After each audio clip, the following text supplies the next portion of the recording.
Well, good afternoon. My name is Bill Taylor. I'm the Executive Vice President here at the United States Institute of Peace, and we are very pleased to see all of you. Looks like every seat is filled.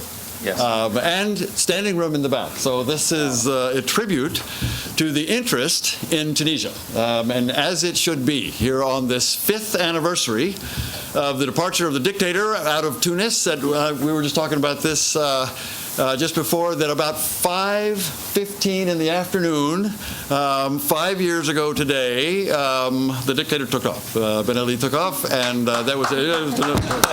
It was. Thank you. So this is a great opportunity to look back on those 5 years and to look forward for the next 5 years and to see what challenges Tunisia has already overcome and what challenges it continues to face.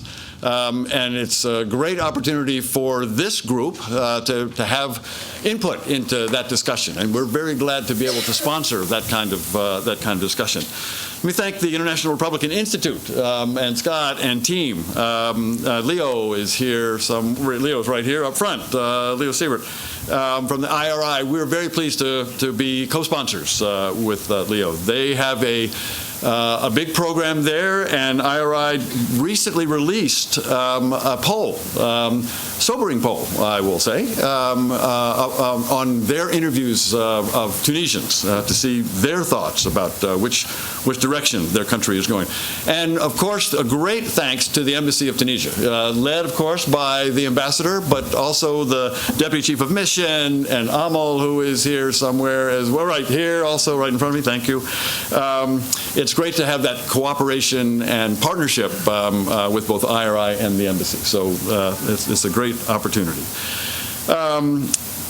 We also have great interest from our Congress. I'm very glad to say. Our Congress, of course, is the source of support for Tunisia, which they have been pretty good on, but could be better. And so there are many of us in this room who have been encouraging additional support for the transition in Tunisia. And we think this is important to demonstrate the U.S. support and the U.S. commitment. We all remember that Tunisia is now a major ally, a major non-NATO ally of the United States. We all remember that the successes that we've already referred to, but the national dialogue and the quartet that led that national dialogue and the recognition from the Nobel Peace Prize Committee of that effort that led to the Constitution being adopted across the board, and the excitement associated with all of those events over the past 5 years. And we have, we'll see if this works, Joyce, but we have a greeting for one of the two co-chairs of the Tunisia caucus on the Hill. And if things go well, you will see it on this screen, or that screen as well. So let me see if is that going to work? Matt, is that? Yes, it does. Look, here we are. Congressman Schweikert. I appreciate the chance here to share, and as always, I owe a big thank you to IRI and the Institute of Peace, particularly for putting on this event. Look, for those of us in the Tunisian caucus, we care deeply about what's happening. Think of this, the 5th anniversary of what we refer to as the Arab Spring, and our one true great success is Tunisia. And I don't know if folks who follow Tunisia, particularly Tunisians themselves, understand how focused and fixated I believe people around the world, and those of us here in Congress, were on the work of the quartet and understanding the tremendous obstacles the country had to overcome. As the future moves forward, the success of Tunisia, its new government, its relationship with its people, is incredibly important to the region and I believe the world. And there's tough obstacles. For those of us who are here in the West, we look forward to seeing, can Tunisia open up its markets? Can it reform its relationship with its business rules and its government regulations? We hope only for the best, because the success of Tunisia ultimately, I think, is incredibly important to the world. there needs to be a shining beacon that came out of the Arab Spring. Congressman Schweikert is one of two co-chairs. The other co-chair is Representative Alcee Hastings, and if I'm not wrong, there may be representatives from Congress. No, there's not. Disregard what I just said. But we're very pleased to have that kind of support from the Congress.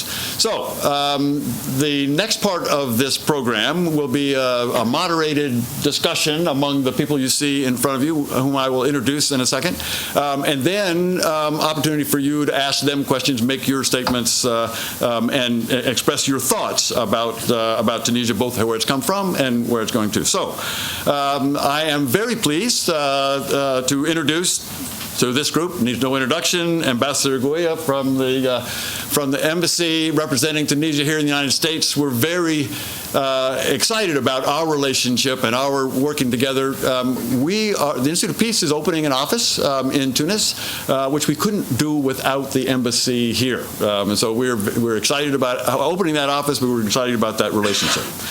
The ambassador has served in various positions in the Tunisian government over his career. Most recently, he was the Secretary of State for Foreign Affairs, where one of the issues he focused on was kidnapped Tunisians in Libya. And prior to that, the ambassador served as the Director General for Africa and the African Union in 2010, and then the Director General for the Americas in Asia in 2011 in Tunisian Ministry of Foreign Affairs. Ambassador, it's great to have you here. Thank you. Amy Hawthorne is next to the ambassador. Amy is the Deputy Director of Research at the Project on Middle East Democracy, POMED.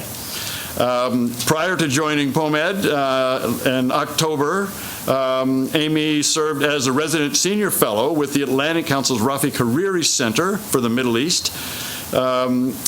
U.S. and European strategies to support political and economic reform in the post-2011 Arab world, with a concentration on Tunisia. Prior to that, Amy was an appointee at the United States Department of State, where I know for sure that she helped coordinate the U.S. support for Egypt's transition and advised on the U.S. response to the Arab Spring. She did a great job there. Next to her is Scott Mastick of the IRI. I've already introduced and thanked Scott and IRI for their support. He has led the political party building, election support, civil society, and strengthening of democratic governance initiatives throughout the Middle East and North Africa. Scott has also led IRI election observation missions for Tunisia's historic October 2011 Constituent Assembly elections and Egypt's 2011-2012 People's Assembly elections. So much for those elections. That's right. Joyce Casey on the end, you all have seen, is the Senior Program Officer for North Africa Programs at the United States Institute of Peace here. Joyce leads our regional criminal justice sector reform programming for the Maghreb and Sahel, focusing on institutional reform in the justice and security sector. She works very closely with a variety of stakeholders, including law enforcement, government officials, civil society, supporting inclusive governance through the establishment of community security partnerships, which we would like to do even more of. And finally, moderating this next session is Linda Bashai. Linda is the director of the North Africa programs here at the Institute of Peace, and she will moderate the panel today. She directs much of the Institute's work in Tunisia, Libya, and Egypt.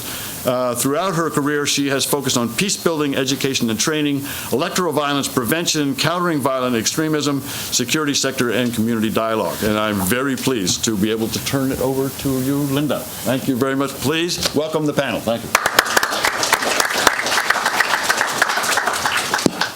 Thanks so much, Bill. So this is a terrific crowd, and I welcome you all here today, and I don't want to take up too much time before I dive in. I think I plan on spending about the next 25 minutes with the panel, asking a few selected questions until we'll open it up to the floor.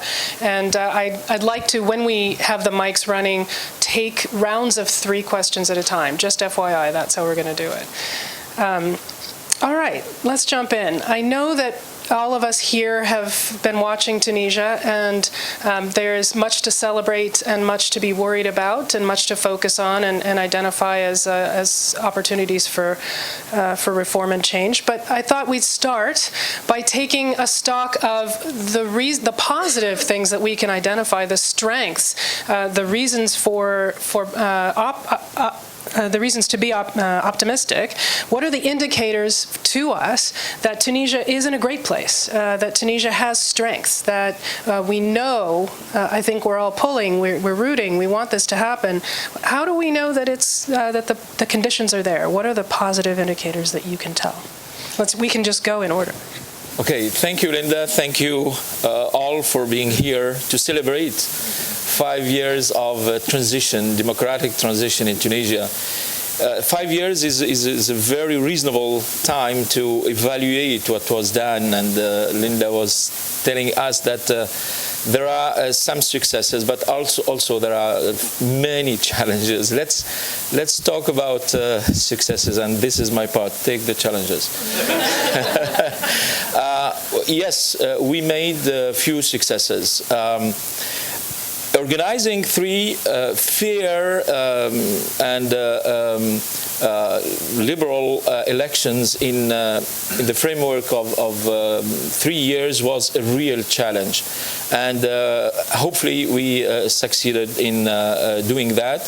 Now we have an elected president, democratically elected parliament, and a government that is issued from a coalition of parties.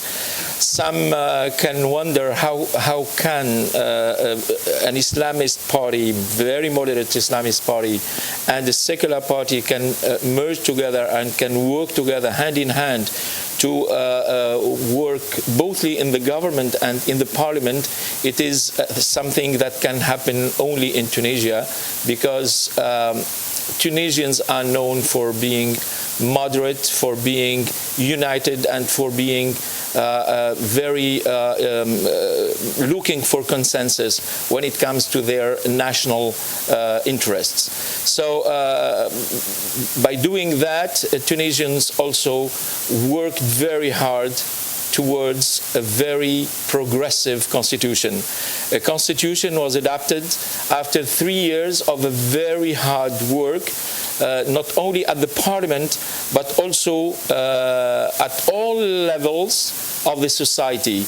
The NGOs and the civil society played a major role in putting together the new constitution. The parliament, of course, with all its wings, and sometimes it was very difficult and very scary.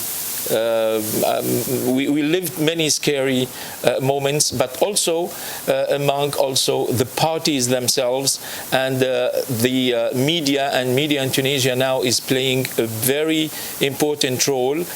Also, women in Tunisia played a very positive role, because at a certain time, it's legitimate and historic role and rights were a little bit, jeopardized, and thanks to their militancy and thanks to their activism, they succeeded to put things again on the table, and to revendicate and to call for the maintenance and for the durability of their rights, and for their for the rights that they fought for so many long years before Tunisia's independence, but mainly after Tunisia's independence in 1956. These are the political successes. There are many other successes on many other levels, but these successes cannot be done without the political success we had in Tunisia, and the cohesion, the cooperation and collaboration that existed between the many factions in the country. Now, it is about working on the other sectors, which are the economy, which is unfortunately suffering from from the regional reality and situation. Remember that we live in a very volatile environment, having terrorism very well established in the region. Threat is coming from everywhere, from terrorist groups now active in the Middle East, but also in our region, mainly in the neighboring Libya. And also we are suffering from small groups of terrorists that are unfortunately established in some areas of the country. And of course our army and our police is working very hard to exterminate these groups. The other challenge is about social peace in Tunisia. After the revolution, people were very hopeful for a better life, and the expectations were extremely high. But for any government that came after the revolution, it was very difficult and impossible sometimes to meet all these expectations at a time. Sometimes to reform and to meet these expectations, it needs a lot of time, a lot of means, and a lot of also reforms that are needed to improve the situation in all levels, on education, on healthcare, on reforms related to the economic sectors such as fiscal, banking, customs. So the country is like a big working place. C'est un grand chantier where everybody has to do something, has to reform, has to work hard towards to change the country and make the changes that are expected by the Tunisian people. Good afternoon, everyone. I'd like to thank USIP and IRI for inviting me here today, and I want to congratulate Tunisia. What has been accomplished in Tunisia, what has happened in Tunisia in the past 5 years really is nothing short of remarkable. We have to keep that in mind, especially when we listen to Scott talk about the recent IRI poll and some of the, the negative and pessimistic attitudes that many Tunisians have these days, which is not surprising. I remember this day 5 years ago so well, and those of you who know me know that I've been working on issues of democracy and human rights in the Middle East for a long time, part of a very small, marginal group of people in Washington. And when this finally happened in Tunisia, it was astonishing. It was amazing.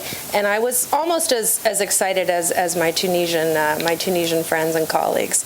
So we have to kind of remember what happened and how incredible it really was and how unexpected it was, at least here in Washington. I've been thinking in the past couple of days to really go back to sort of some core points. What are the things that happened politically in Tunisia in the past 5 years? What are just the one or two main factors that, in my view, allowed a real, genuine democratization process begin in Tunisia? Because that's where Tunisia is now. It's in a democratization process. So there's so many factors. The ambassador mentioned many important things. I'd like to add, two more. First is the fact that Tunisia does not have, and did not have at the time of the revolution, a military that was seeking political power for itself. And this is very, very unusual in the Middle East, as we know. There are many reasons why this is the case in Tunisia, having to do with Tunisia's history. But the fact that Tunisia did not have a military that sought power and wanted to control and shape the political transition after Ben Ali fled is just absolutely crucial. If that hadn't been the case, Tunisia would have had a much harder time getting on the path that it's on now. And the second factor that I believe is absolutely fundamental to the progress that Tunisia has made so far is what has happened with Ennahda, with the Islamist party. The ability of the Tunisian political class, or at least a large chunk of the Tunisian political class, to agree that Ennahda should be part of the process from the very beginning, And it wasn't easy. We know it wasn't easy, and it still isn't easy for a lot of Tunisians. There's a lot of divisions, a lot of polarization, a lot of mistrust. But the decision at the very beginning, maybe in the middle of January, to allow Ennahda to be part of this transition was critical. If that hadn't happened, Tunisia would not have been able to embark on a democratic transition. And the pragmatism of Ennahda at key moments of the transition, making decisions that went against its stated ideology, went against what its base and grassroots wanted, making decisions that allowed it to stay as part of the political process. And this is still a work in progress. It's very sensitive, very complicated in Tunisia. There'll probably be more bumps in the road ahead. But in my view, those are the two sort of fundamental factors without which Tunisia would not be where it is today. Thanks. So I'm going to continue with that theme a bit, and I will talk about the poll with respect to where we are now and where we're going, but it's appropriate on the 5th anniversary of the revolution, certainly to talk about the successes that we've had to date. And I actually will parse it down into two key words that are, I think, representative of the traits or features that make Tunisia a truly extraordinary country today. One is consensus, and the other is pragmatism. The decision of Ennahda to enter into a coalition government with secular parties after the first election is not happenstance or luck in terms of the Tunisia transition progressing.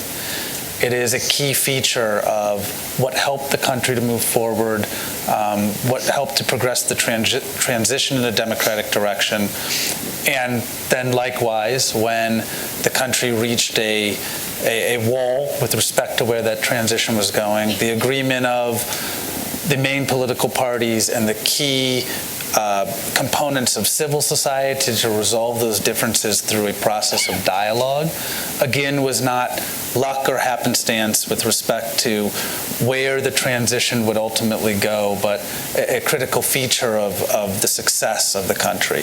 And then again, likewise, in the aftermath of this most recent election, the decision of the primary secular party in Tunisia, Uniqueness, to enter into a similar coalition, and indeed with the Islamist Party, is again something that is a tangible feature of what makes Tunisia different from the other countries that experienced the Arab Spring in 2011. So those key decision points are all reflective of pragmatic decision-making by the various political stakeholders and civil society representatives involved, and they are reflective of a desire or a willingness of the parties to resolve differences by a process of consensus. And I think that's really what makes Tunisia different.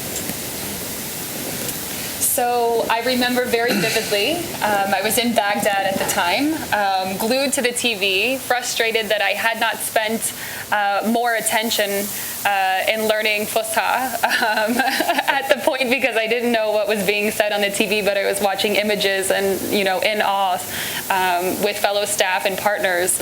And I think since that moment of actually, watching the actual launch of the transition, this revolutionary moment, there are plenty of milestones which you've all mentioned, but I think what I'll highlight is this dedication to course correction. And what I mean by that is there have been a series of events that have relied on civil society, relied on youth to really push for accountability and transparency from their government counterparts, which have resulted in this constant give and take. And I'll give it a specific example, but I'm thinking of, course correction and the actual creation of space for freedom of expression and freedom of assembly, and how difficult it's been for Tunisia to manage being able to provide that space and support that space and ensure that that space is protected. But for civil society and unions and others who are going to the streets and trying to make statements, to learn how to also be constructive in that process, and to see this give and take that's taken place over the last few years, and including when there's been an acknowledgement that we haven't always gotten it right. So for example, the two most recent state of emergencies that took place, if we look at what happened in the first one, where there was then a return to a crackdown and there was a shrinkage of the space for youth and others to go out and voice their frustration of the terms of the state of emergency and how they felt that infringed on their personal liberties. In the second state of emergency that occurred, you saw a willingness and an openness to have that discussion face-to-face with civil society, to be very vocal about what were the legal framework that was in place to allow a constructive conversation and for that space to be open. And so to just constantly see this give and take, this back and forth, and this openness in communication has been something that I think should continue to be celebrated. I'd also really like to point out the role of civil society at a very local level. So many of us here have had the opportunity to travel and spend considerable time in Tunisia. And you've had civil society take a huge role in the constitution drafting process, as well as, the national dialogue process. But I'm talking about recognizing civil society for the everyday work that they're doing at this stage, and promoting the voice of citizens and reaching to the ministerial level and engaging directly with their elected representatives. And that be honored and respected and celebrated. And so I would like on the 5th year anniversary to really celebrate the role of civil society and the give and take that has occurred over the last few years. Terrific. Now on to the challenges, some of which were previewed by the ambassador.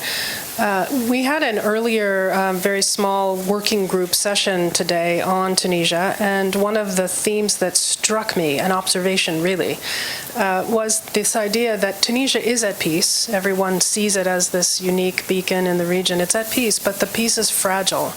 And that fragility means that there's a hesitancy to take risks, to make some of the changes that are necessary and that we are discussing here.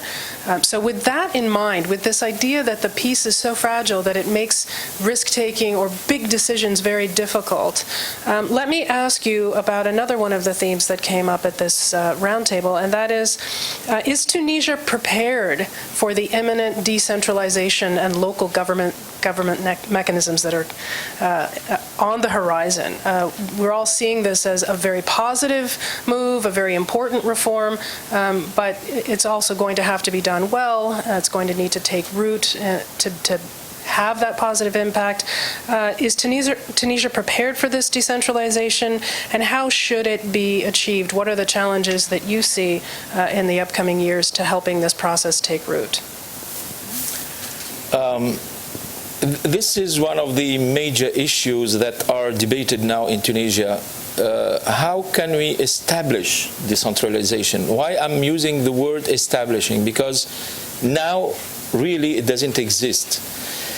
For the last 60 years of independence of Tunisia and building the new Tunisia, all the previous governments, even previous to the revolution, didn't really put the focus on decentralizing the decision and decentralizing the system in Tunisia.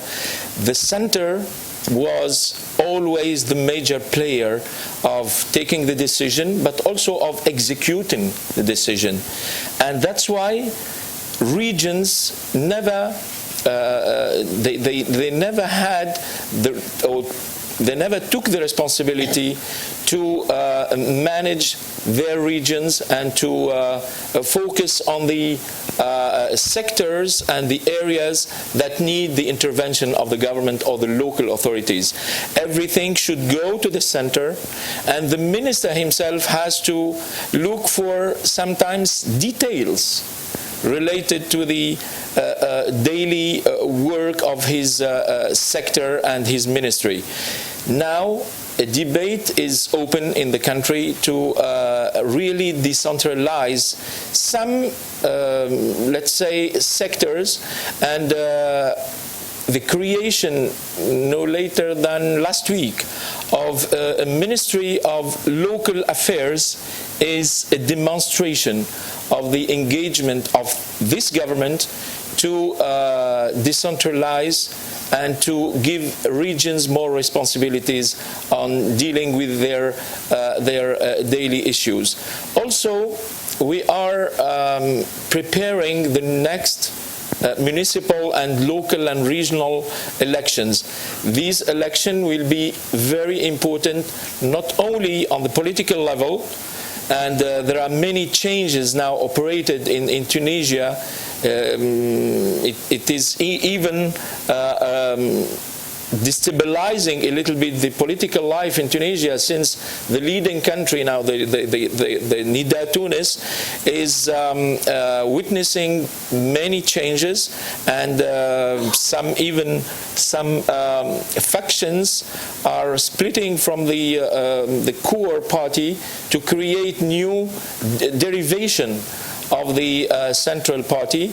Now that many other parties are trying to emerge, and many other parties are trying to restructure themselves, because in this year, 2016, I think many parties will organize their congresses and to get ready for these important elections. This is on the political level.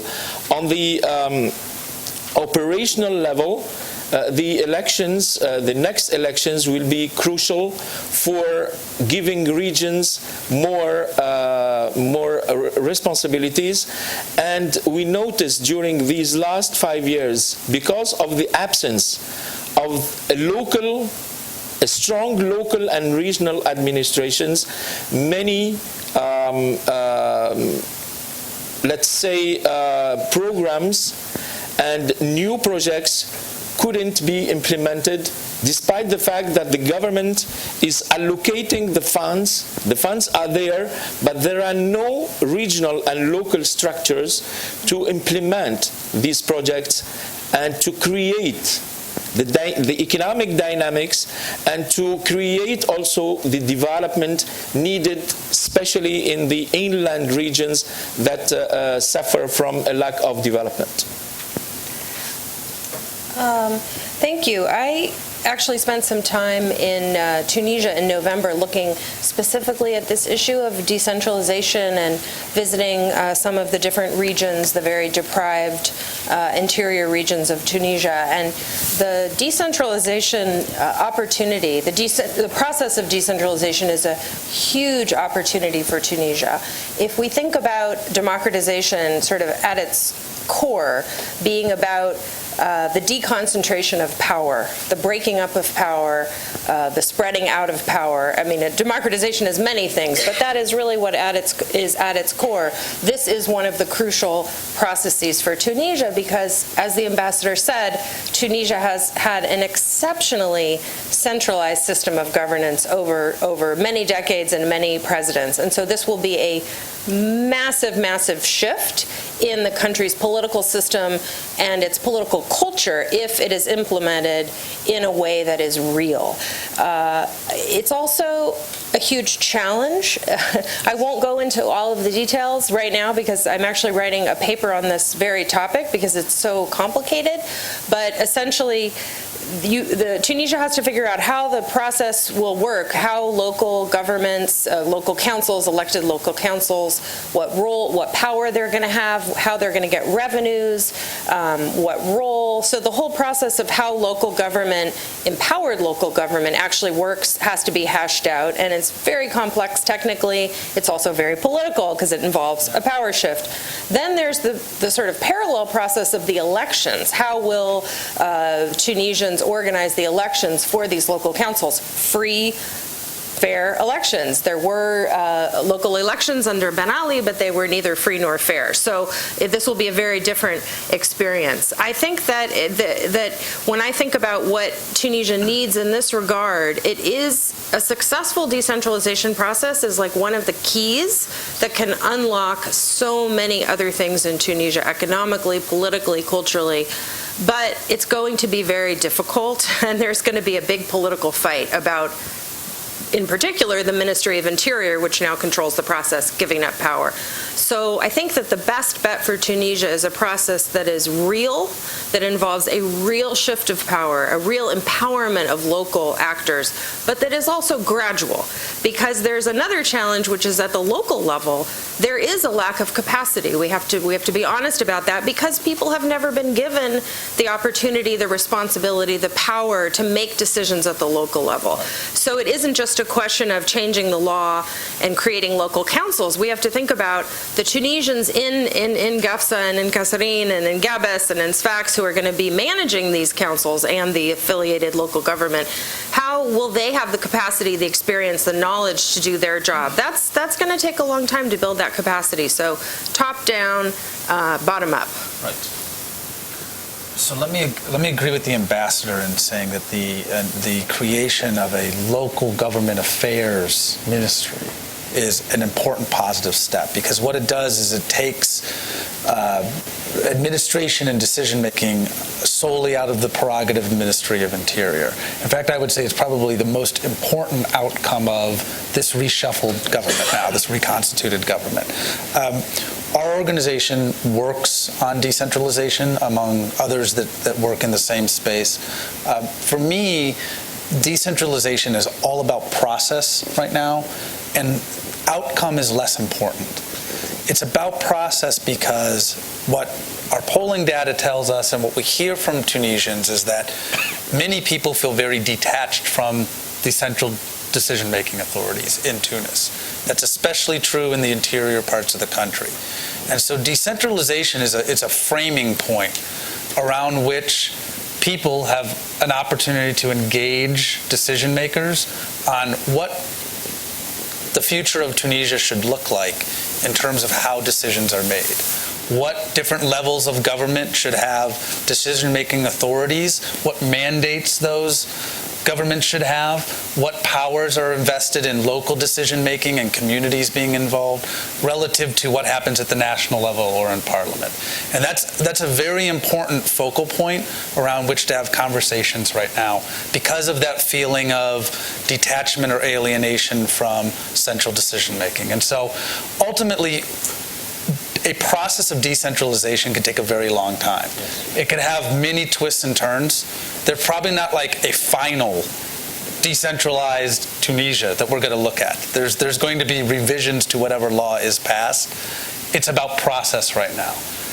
And so it's important in that sense. Among the order of priorities, though, that Tunisia has, I would also say there are more urgent features that Tunisia has to urgent thresholds Tunisia has to cross in the next year or 2 years with respect to the country moving forward, and a lot of those relate to the economy. It's also about changing mentality of people and their culture. For a long time, people were only relying on the center. Now they have to rely on themselves, and I fully agree with your presentation that it will take. It's a process. It's not an instant coffee. It will take some years, and also we have to work on the process not with our own expertise, because we don't have it. Maybe here we need partners like the United States, and I'm observing here the system, how it works. But here is different because it's a federation, and there are states, etc. But it is also a very good example of decentralization that can be of interest for us Tunisians that are now preparing for a real decentralization system. Sorry to... No, it's fine.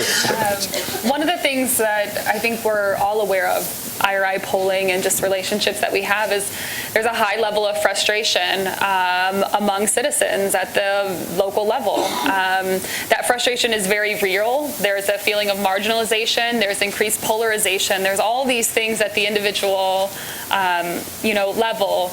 And one of the things I think that we've learned from Tunisia's revolutionary moment is the importance of managing expectations. And so as there's a lot of work to be done in establishing the framework by which decentralization is going to take place, whether that's the legislative framework for how the elections will actually take place, whether that's the framework for, this gradual transition and what decisions are going to be made at the local level versus the national level, what roles and responsibilities exist in both.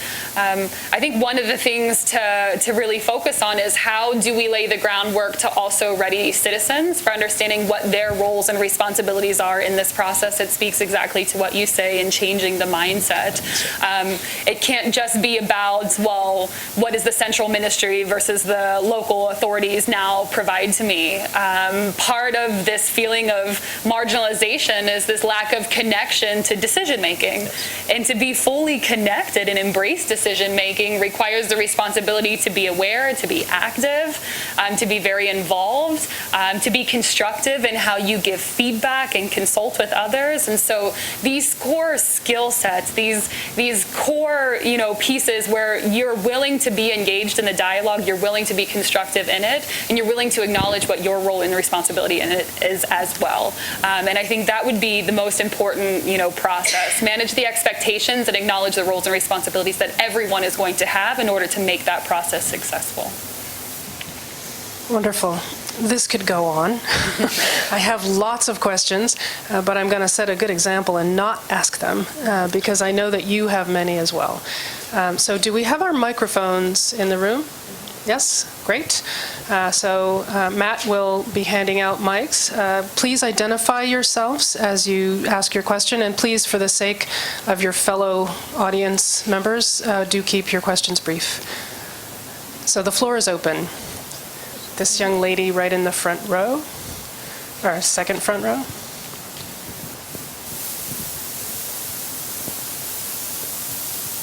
Hi, my name is Sarah Kincaid. I'm a recent graduate from George Mason School for Conflict Analysis and Resolution. So my question is regarding youth. We've talked a lot about political changes and the political process, but with approximately 51% of the population being under the age of 35 and such low levels of engagement, what can be done to increase their interest and their trust and participation? Thank you. We'll take some more. Let's just stick on this side for this round of questions, right next to her, and then we'll take the gentleman behind. Heather McLeod with NAFSA, Association of International Educators, and related actually to her question about youth, what do you see the role of the higher education sector being, whether it's vocational training, universities? How do you see them playing a role in engaging youth and the rest of the civil sector society?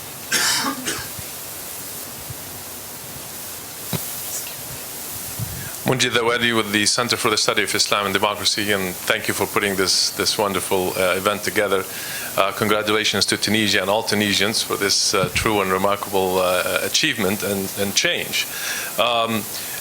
After the, and during that revolution that we saw 5 years ago, and during the writing of the Constitution, when everybody got together and gave us a great Constitution that galvanized the country at that time, we keep seeing this kind of relapse into the indifference that for somehow the leadership and all the governments with all their shapes and forms and different colors that we've seen so far, it's almost like we see an opportunity squandered where there is this galvanization of all Tunisians together. They want to do something. We saw it on social media right after the revolution. We saw many initiatives, from donating money to putting clubs together to help the country.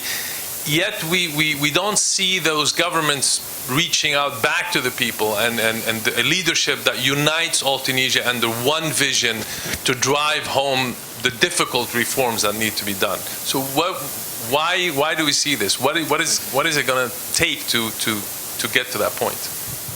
Thank you. Let's hear from the panel. We have increased youth participation, the role of the higher education sector, and are opportunities being squandered? Today, the President gave a great speech on the occasion of the 5th anniversary, and he announced a very good decision. It's about organizing in this spring, maybe in April, May, or June, a big conference, national conference on youth, let's say concerns, but also problems and eventual solutions. I'm very hopeful that this Congress and this conference will first make a diagnosis on the situation, why we have a youth concern now. Youth, as you mentioned in your presentation, represents 51%. I'm not sure of the number, but let's say a big majority of the Tunisian people, youth under 35 years old, are representing the majority of the population in Tunisia now. They are a source of pride, strength, and optimism in the future. When you have a vibrant, dynamic, educated youth among your population, you should only be confident in the future. This youth in Tunisia is educated. Maybe in the country, with many other countries, Tunisian youth are educated, and now we are suffering of the unemployment of youth having higher degrees and higher diplomas in the country. We feel it as a burden now. Personally, I feel bad when I see a young men or women, having an engineering diploma or have, a doctorate in a specialty. It can be medicine or pharmacy, unemployed. I feel it we feel it in the country as a burden, but we have now to feel and to perceive it as a strength.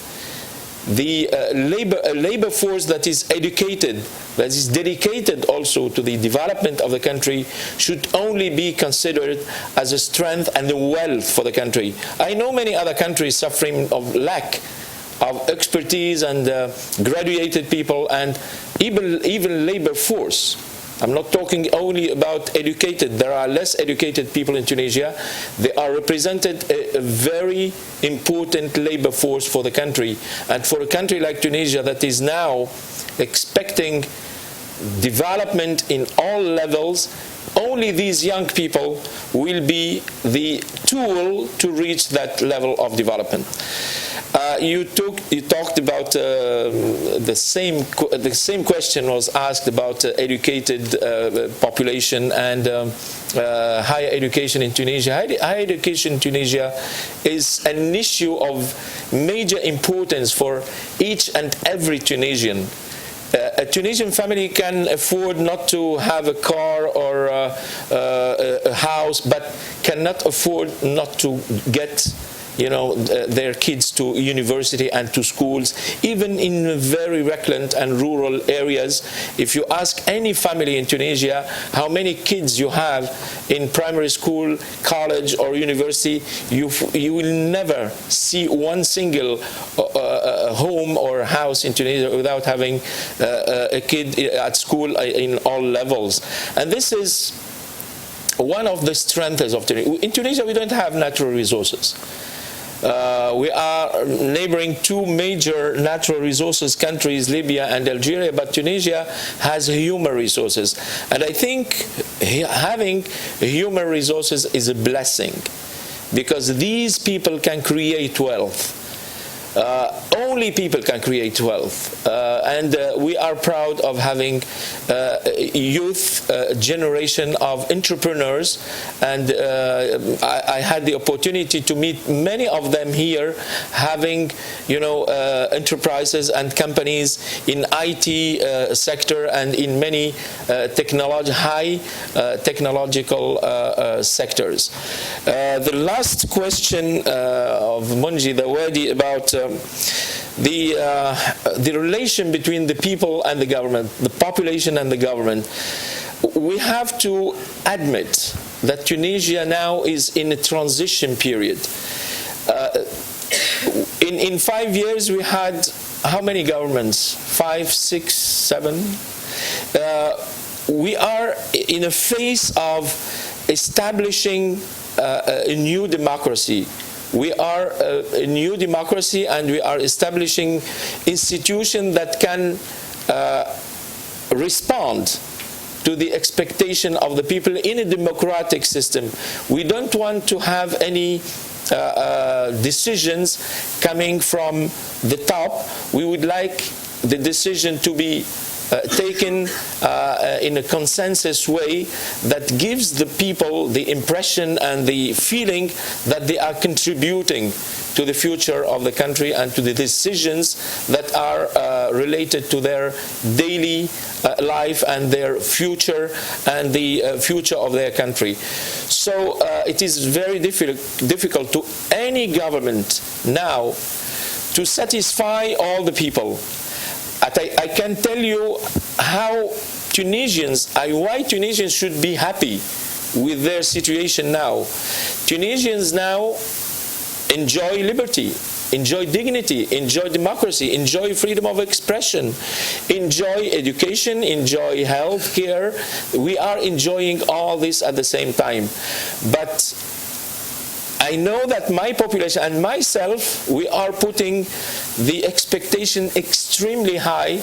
That is impossible now to satisfy everybody. But Tunisians who should be confident on their government, on their system, should be confident, especially in the future. I could jump in for a second and go back to the point about youth.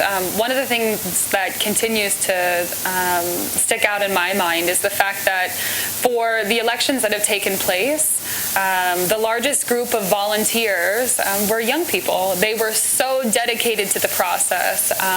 They were dedicated to actually registering voters. They were dedicated to being trained and training others in order to ensure that every single district was prepared for election. On election day, they were out in full force, from 4 o'clock in the morning, and then stayed up all night. I fell asleep in a gymnasium in the corner. These young people made me feel extremely old because they were at it all night until every vote was counted. They served as observers. They were so dedicated to the process, and yet we also know that they did not vote. In large numbers and high percentages, they did not vote. And we have to ask ourselves, how do young people have this dedication to the democratic process and yet such distrust in political parties, in such distrust in government, that they don't even feel like casting their vote, even though they're dedicated to making sure that everybody else did. And so as I think to myself about that question and how you rectify that, I think a large part of it is how do you foster empowerment in decision-making among youth? Because there are lots of opportunities where youth have been pulled in to dialogue. There are lots of opportunities where youth have been able to interface directly with their officials, whether that's parliamentarians or ministry officials. And yet, how do you create an incentive within these ministries, within the parliaments, within others who are already sitting at the decision-making table to accept and be open about empowering youth to also sit at that same table and support in making decisions? And I think if we can figure out how to make that jump, that's where you'll have this re-energized, commitment of youth. It's not just about unemployment. It's this overall feeling of this lack of connection to decisions, where you don't even have power over making your individual situation better, even if you are dedicated to the process. Sure. I agree very much with what my colleagues up here said. I think there are some important danger signs regarding youth in Tunisia. Of course, when we're talking about youth, we're talking about a group of people who are all about the same age. And within that cohort, there's many different socioeconomic levels and social backgrounds and political views. So it's not a monolith. But we do know that there are some serious challenges and if I could use the word problems that are associated with youth in Tunisia, political disillusionment, frustration, alienation. We know that there were really two revolutions in Tunisia 5 years ago: the revolution for democratic rights, for democratic system, for political freedom, and then there was the revolution for socioeconomic rights. And many Tunisian youth, especially in the interior, were deeply involved in that revolution, which is the first revolution. That's where it actually started. And that revolution we have to be honest, it has not succeeded. And the economic challenges and the social challenges that Tunisia is facing are affecting all Tunisians, but they're really disproportionately affecting youth. Youth are the greatest, especially educated youth, the greatest number of people who are unemployed or underemployed. We see, of course, the problem with extremism and radicalization, which is a phenomenon in Tunisia, along with many other positive things that are going on. This is a very negative phenomenon. We see there's even some disturbing signs of young people committing suicide, many young people wanting to illegally migrate to Europe. So this is in the mix, and I think that the international community needs to take these danger signs seriously and really engage with the Tunisian government and other stakeholders to help Tunisia come up with a strategy that can try to address a lot of the challenges that we've described. Not solve these problems. We know that in the United States we have many problems with our young generation of people, but to try to improve them, to ameliorate some of these problems, not probably eliminate them. That's not realistic. And that national strategy needs to be led by the government, but it needs to involve a lot of other actors. Political parties have a crucial role to play. When I talked with dozens of young people in the Tunisian interior in November, they actually blamed and were most angry at the political parties before the government. There's a huge amount of frustration, and political parties have this crucial role to play with those youth who do want to be politically involved. That is the sort of one of the central vehicles to do that. The private sector has a huge role to play. Civil society has a huge role to play. So the government has to take the lead, of course, but it really is a national issue. And of course, young people themselves have to be able to contribute to the decision-making process, as Joyce said so well.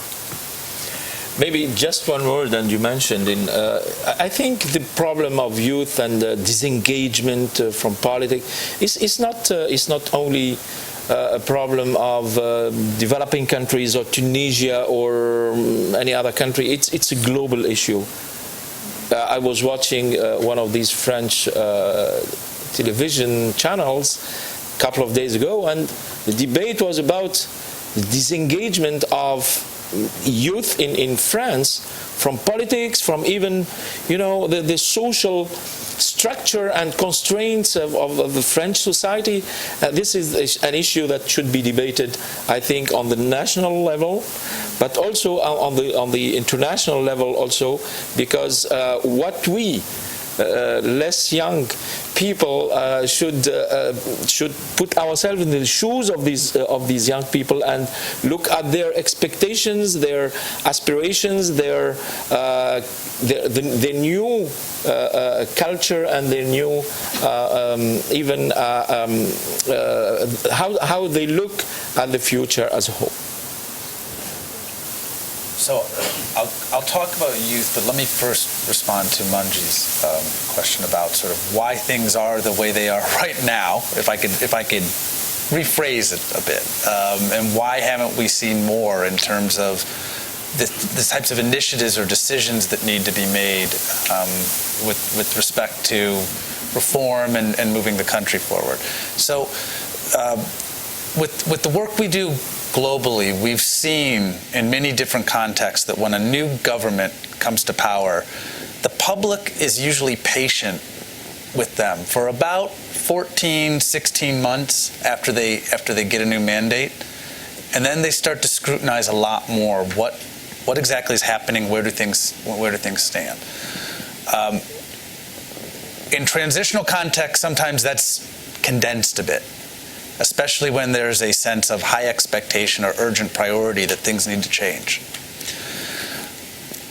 In Tunisia, the situation that we've seen transpire with the Needed Tunis Party was incredibly ill-timed, I think.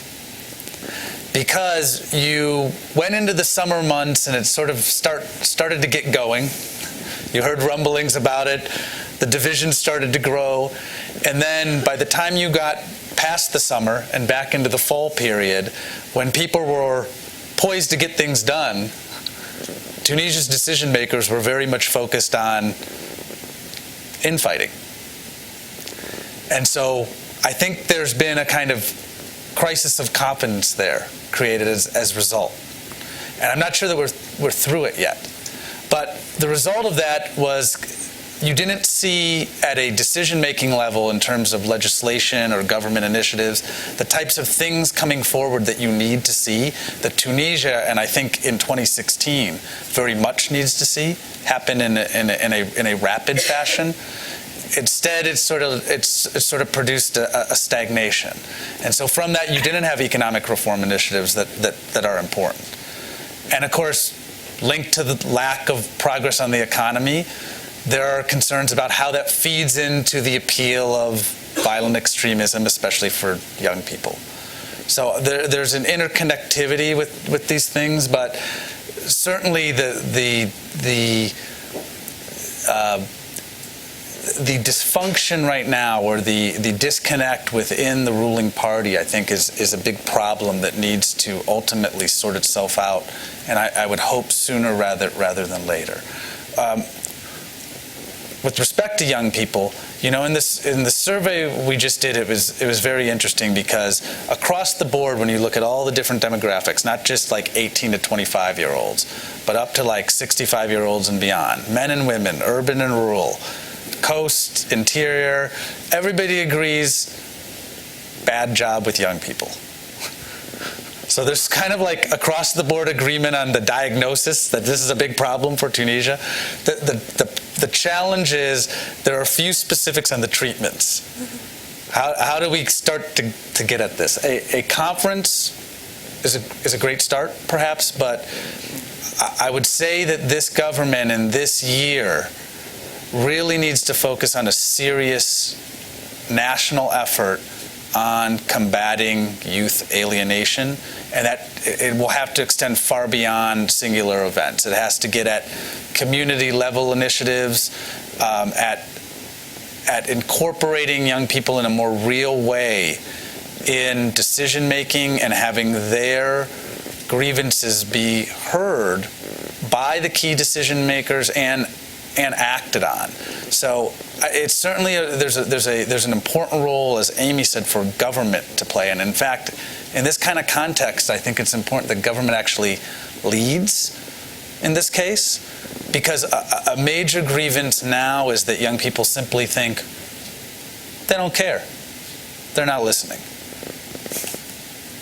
So the engagement part is very important, and then some tangible items that the government can point to in terms of responsiveness or action are key. And I really do think this year's a pivotal one for us seeing some of those things. Excellent. Okay, we're gonna. My microphone. Okay, we're gonna go to the other side. I'm gonna start urging our panelists to consider these lightning rounds because I do want to take 2 more rounds of questions. So let's start on the other side of the aisle. Love lightning round. Young lady in the front row.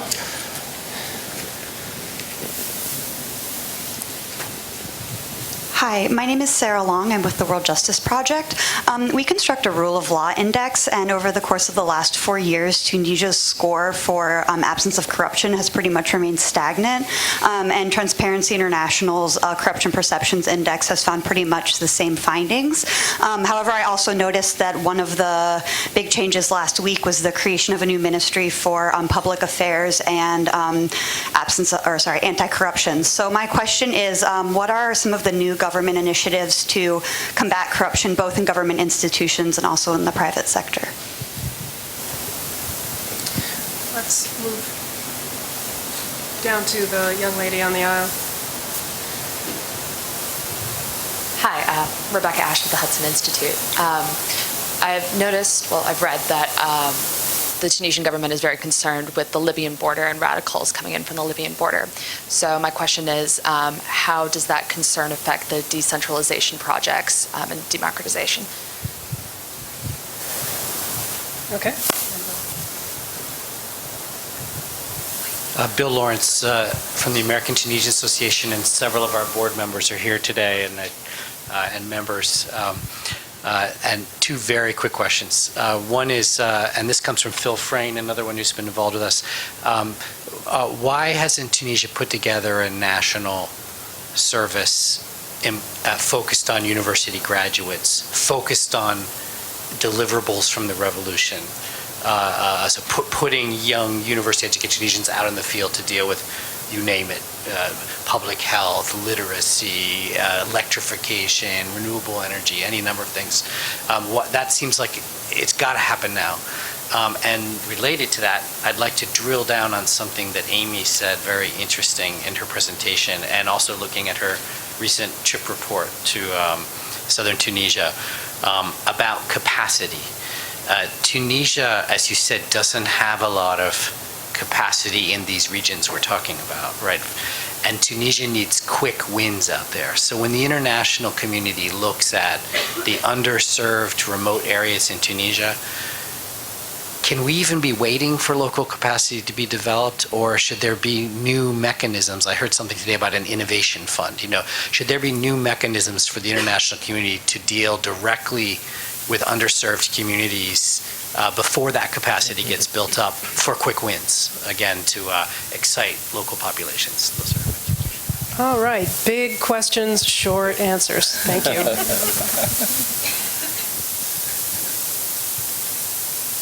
Dive in. Yeah. Why no national service? Actually, I don't know. That would be reflective of I think a more serious initiative on engaging young people. Why not? That's one good idea. Good idea. Let's announce it. Right.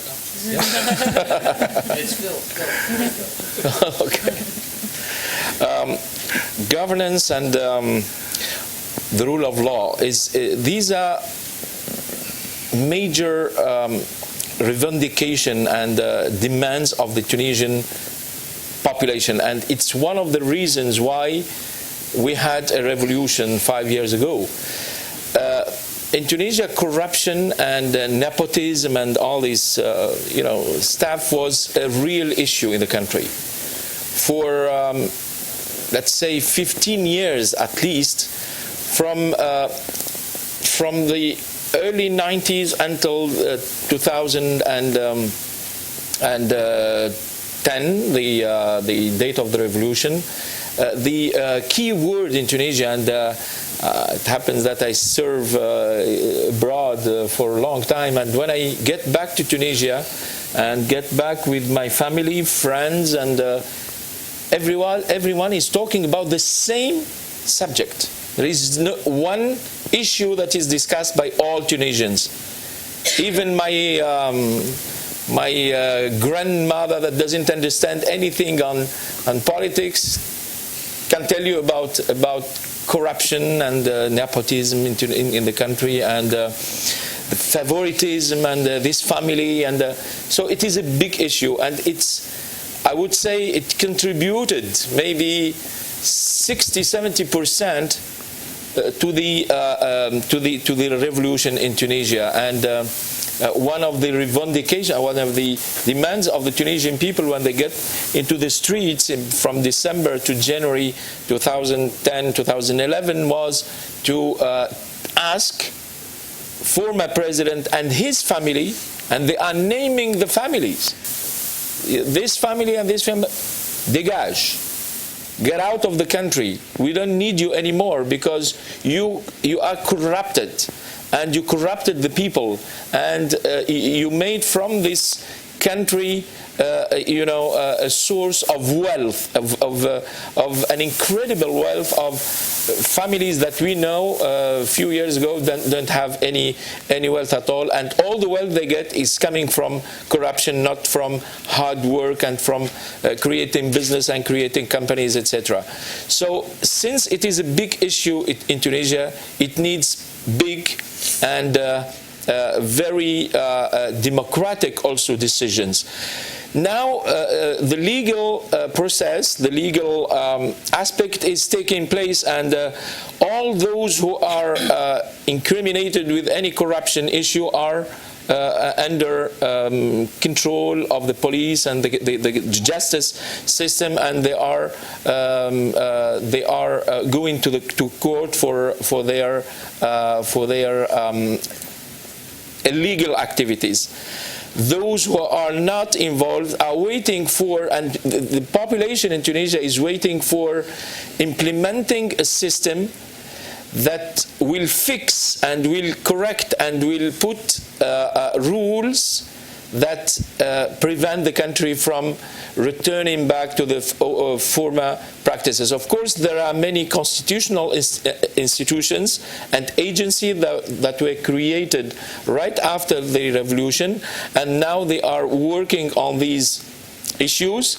But also the civil society is now the watchdog in Tunisia, and they are controlling any move from any agency or civil servant or individual that try to get involved in corruption. So the rule of law in Tunisia, I think the legislation is there now.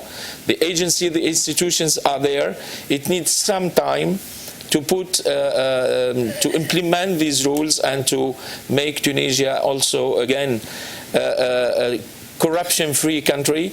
And you mentioned the reports by international human rights and corruption bodies that are ranking Tunisia one of the best countries in terms of respecting the rules of good governance in the region. I'll jump in really quickly on the question of local capacity. I think this is a question not just for government officials or law enforcement, but also civil society.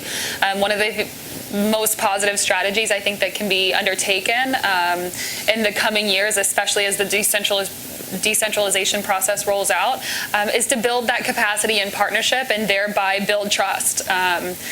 If I look at a lot of the initiatives of the Ministry of Interior and Ministry of Justice, and specifically looking at the local level and trying to impact operational level decision making that's happening between law enforcement who are policing communities where there is a lack of trust that exists, but there is a commitment to policing in the right way. There is a commitment to the human security model, and ensuring that the provision of security is one that is about protection of the citizen and not just protection of the state. And I think about over the last couple of years, there has been a dedication by the Ministry of Interior to build the capacity and adjust, the training curriculum for incoming, police recruits, to change the recruitment process, to actually be supportive of community dialogues that bring together police with citizens to address some of those challenges. So I feel like there are a lot of these issues where if we tackle the issue of local capacity, we acknowledge that in addressing that local capacity, it could be best to do so by building it together with law enforcement, with government officials, with civil society, and that we also see that is the true way in which we're going to build trust and confidence in the system and the process. I think we'll address a lot of the other issues that we've already brought up today as a panel. Just a quick word on Libya, the Libyan border, since no one else has addressed that yet. Forgot about that one. I don't see my former colleague Karim Mizran here, who in my mind is the foremost expert on Libya in this town. But there's Catherine. I am not an expert on Libya. I can't speak to the complexities of Libya, but I can say that if the Libyan situation really deteriorates further, spins out of control, all the other negative scenarios we can imagine happening that are making what's going on now even worse, this is a real threat for Tunisia's successful democratization process. And when I mention this to U.S. and European officials, they sort of cringe because they say, Libya is such a complicated mess, and we don't want to think about all the things that we have to do to help Tunisia, and then only think that Tunisia will succeed if we fix Libya, because in many ways the problems that Tunisia is facing we can imagine them being addressed. Libya is much more complicated, but it really is very, very important. The border security question is extremely complicated. This gets directly to questions of the informal economy, smuggling. Matt is here, who knows a huge amount about this topic. I commend his USIP report to all of you. But essentially, border security, it's not just a question of kind of building a wall, putting up fences, training people. The whole system of security in Tunisia that has a lot of weaknesses in it and needs to also be addressed. But I really do want to highlight the issue of Libya, because it is having a direct and very, very negative impact on Tunisia. Tunisia can't completely isolate itself from the problems in this neighbor, unfortunately. Can I say something about that? Actually, can I add just something? So I agree with all of that. And I thought you were going to say, though, when I talk with U.S. officials and European officials about Libya, and they don't want to talk about it, is where you're going to end, because I think that's also true. because there aren't easy solutions, right? And I don't know that I see that. I don't know that I see that situation changing much. So, you know, the way I look at this is, in light of that reality and the context Tunisia faces, you know, I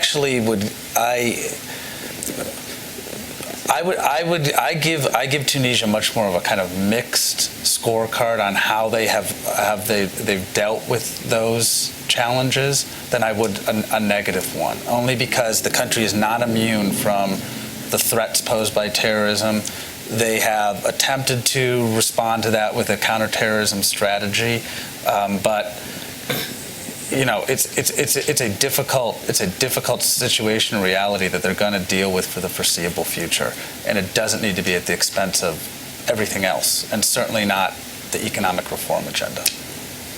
Great. Let's squeeze in one last lightning round. Thank you for your patience. We had a question in the third row. Are you still? Okay. The mic is coming to you.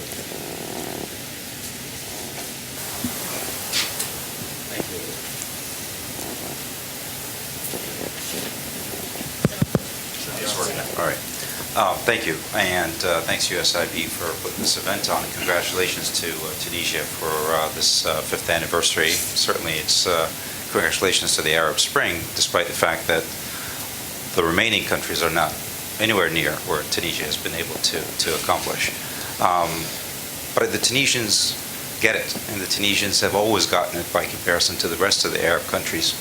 I mean, all we have to look at is even the dictator, when he left, certainly left in a compromising way, a lot more peaceful than the others that have left. And I think that's really what it comes down to. Tunisians get the issue of compromise, and other countries are still struggling with that.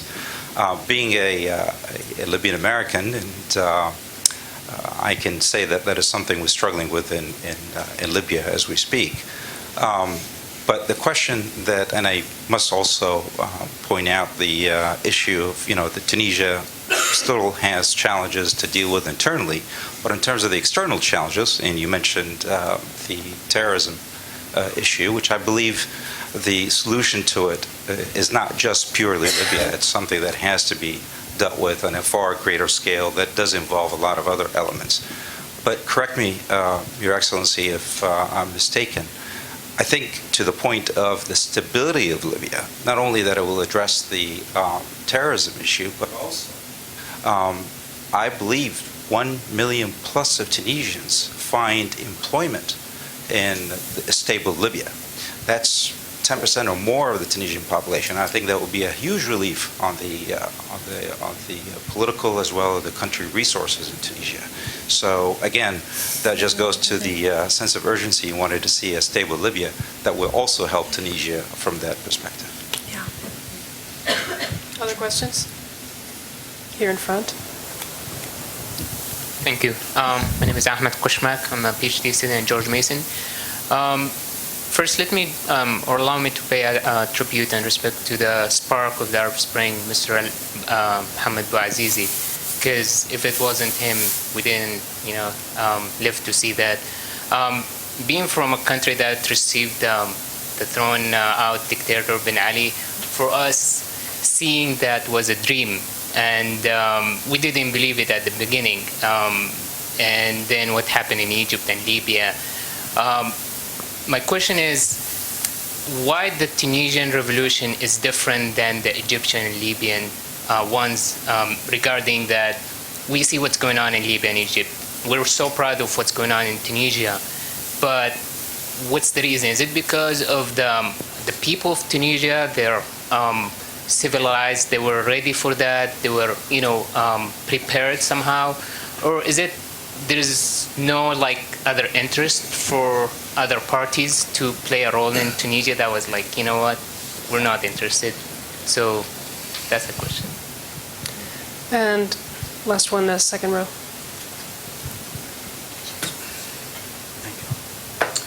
My name is Dr. Latiri. I'm a Tunisian. Thank you very much for having us here.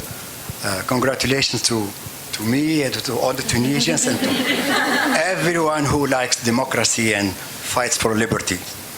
Yes, Tunisia 5 years ago embarked on join the countries, the democratic countries. It is long overdue, yes.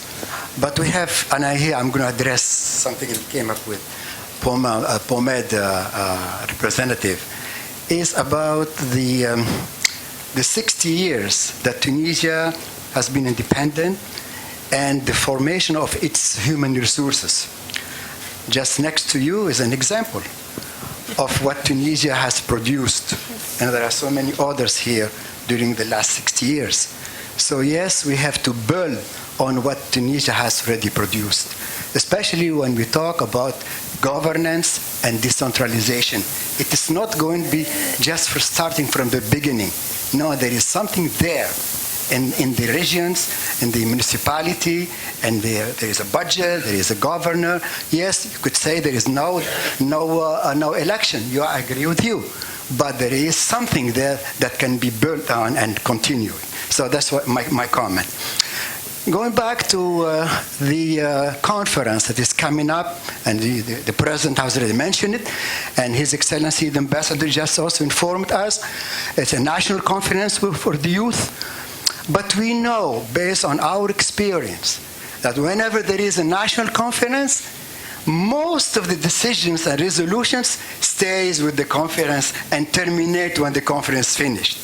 So we have to think how we're going to infiltrate all the decisions to the regions and let the youth at the level of the governor, the level of the district, to get engaged and be part of the process.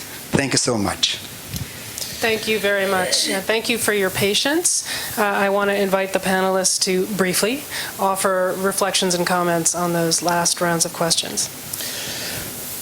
Thank you very much for giving me the floor to be the first to speak.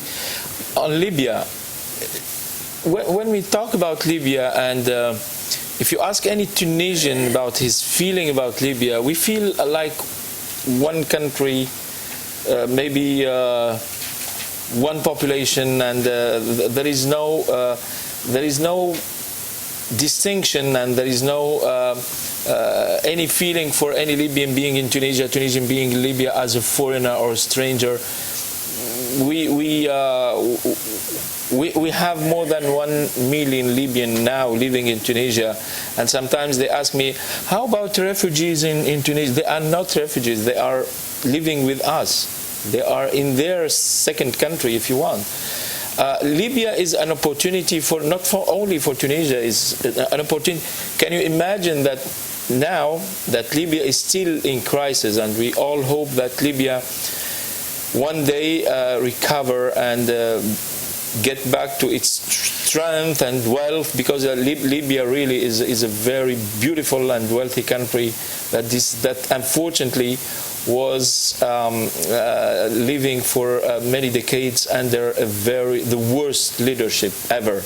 And I believe on leadership, because sometimes a teeny country with a good leadership can be a superpower. Look at Singapore. And look at Libya, a beautiful, wealthy country, a huge country, being in a difficult situation because of its leadership. I think Libya is an opportunity, not only for Tunisia, as I said, but for everybody.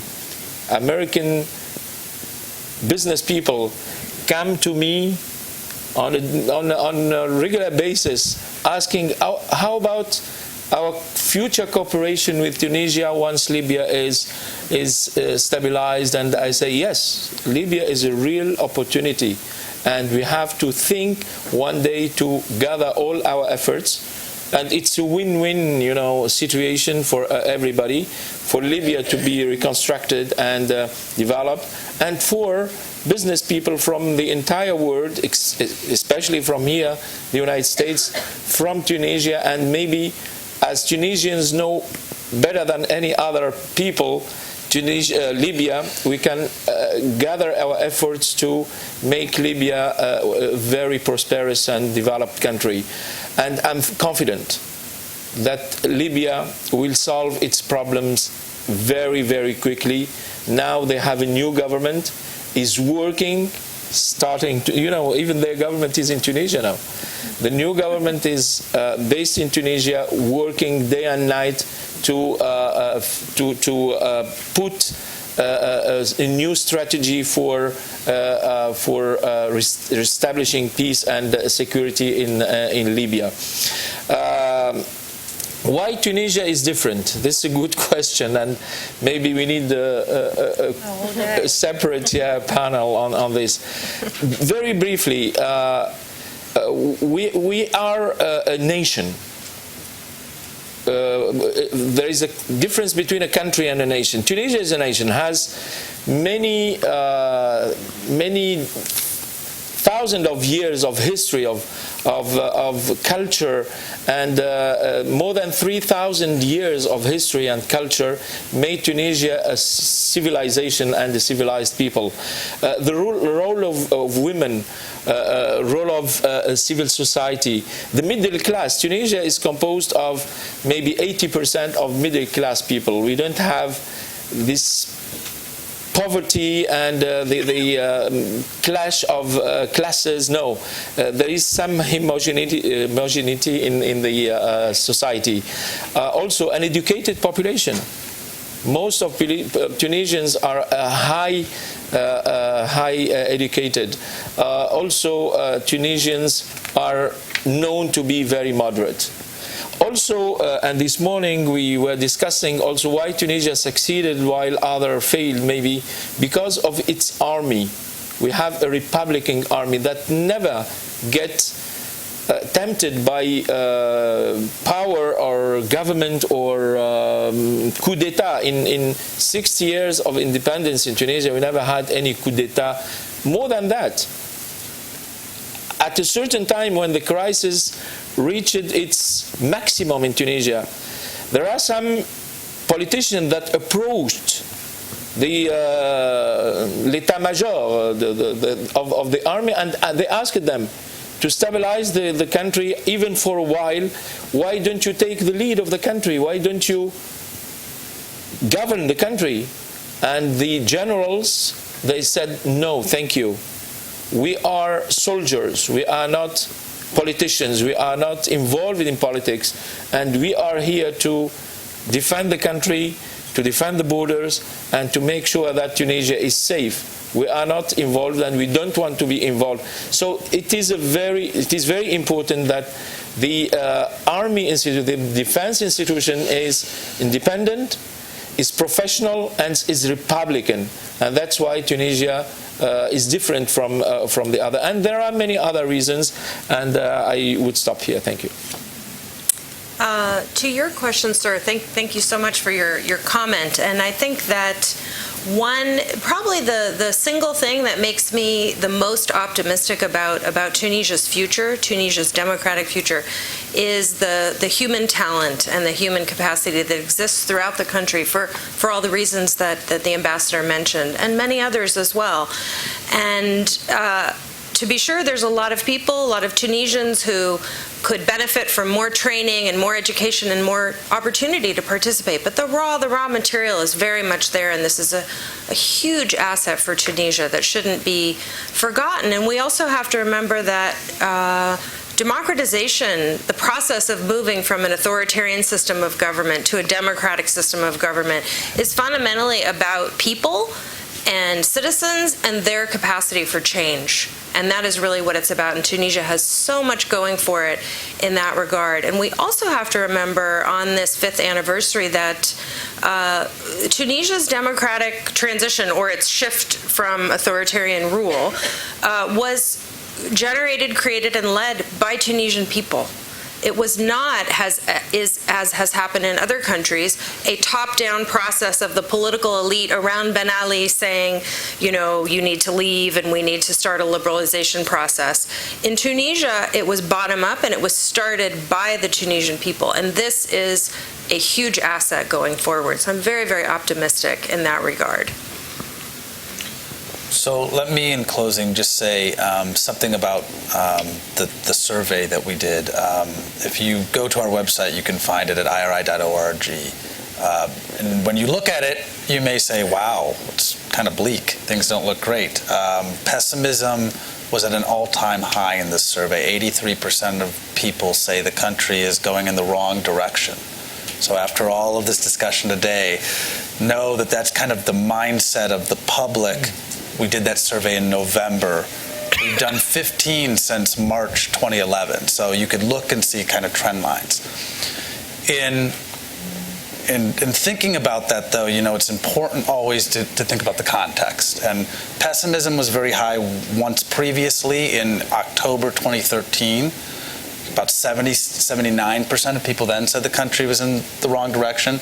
That was before the transitional government was constituted, and then the national dialogue, and then the constitution was passed, and then they held elections. And so Tunisia worked itself through the pessimism at that stage, and I believe that they can do it again, but it's going to require, I think, a precision focus, and the data to me shows this, on economic improvements in this next year. People say terrorism is their biggest worry, it's the biggest problem, but when you ask them about what they want to see from their government, almost everything relates to the economy. And so it is critical in this year ahead, and I think it is we've reached a point where it's another pivotal year, that we start to see a few important things from this government on the economy. If I leave you with one thought here today, the success or failure of this government and the transition going forward, to me, it ultimately relates or rests on the economy. Not counterterrorism policy, not actually rights and democracy as it stands right now, but this government's economic plan and what they do in the next year to improve the opportunity for jobs and quality of life improvements. I'll be super quick because I know we're late. But I'm going to say, I'm not going to pick a sector. I'm going to say convene, consultation, compromise. Of all the issues that we've discussed today, it seems like the biggest issue is in knowing that capacity is there, empowering civil society to be re-energized and recommitted to their ability to convene these discussions and really enable real consultation. We've talked about announcements from the government to facilitate a national dialogue on youth. We've talked about a national dialogue on higher education, national dialogue on countering terrorism. We know about the successful national dialogue that's already taken place, and yet to really get to the point of building trust and confidence at the local levels where it's most needed and most missing at this point, we really have to get back to supporting convening taking place on that local level, and consultation to be one where there's an acknowledgement of the feedback that's coming back from communities. And when I say that, I don't mean just civil society. I mean feedback that's coming from law enforcement, that's coming from local authorities, that's coming from parliamentarians. And then figuring out how to take this information and process it in a way that there's actually follow-up that's taking place at decision-making levels, whether that's the ministerial level, whether that starts to be at the local level as the decentralization process is soon to kick off. That's what I would close with. You know, convene, consult, and really compromise. And if we stick to that process, I think we'll be successful in a lot of the endeavors that are underway: economic reform, security sector reform, and the ongoing democratization process. Excellent. Thank you so much. I think we had a fascinating and rich discussion. I like that we're ending on a positive, looking forward note. At this time, I would like to invite Manal Omar, who was our acting vice president for the Center of Middle East and Africa here at USIP, to offer some closing reflections and remarks. Manal was not able to join us earlier, but wanted to be able to offer remarks at this time. Thank you, Linda. I just want to thank the panelists. Thank you, Ambassador. You've been a huge support. And, rather than concluding remarks, since Joyce already highlighted we're over time, I just wanted to highlight that Tunisia remains a priority country for the U.S. Institute of Peace for all the reasons that you described. And I think it's really important when we're thinking about the Arab Spring and the conversations around the Arab Storm, Tunisia is that light at the end of the tunnel of when it's bottom up, when it's grassroots, when you're focused on long-term strategies of positive transition and change. So I think it's really important that in this city we continue to highlight the positive and also the fragile. I think the points about the economy are absolutely essential. For Tunisia to be a success, it has to be a collective effort and investment. So thank you, Ambassador. Thank you to all the panelists. Thank you, Linda and Joyce. And thank you to all. It's wonderful to see a standing room only on the topic of Tunisia. Like I said, it's important we're not only focusing on the crises, but looking for opportunities. So thank you.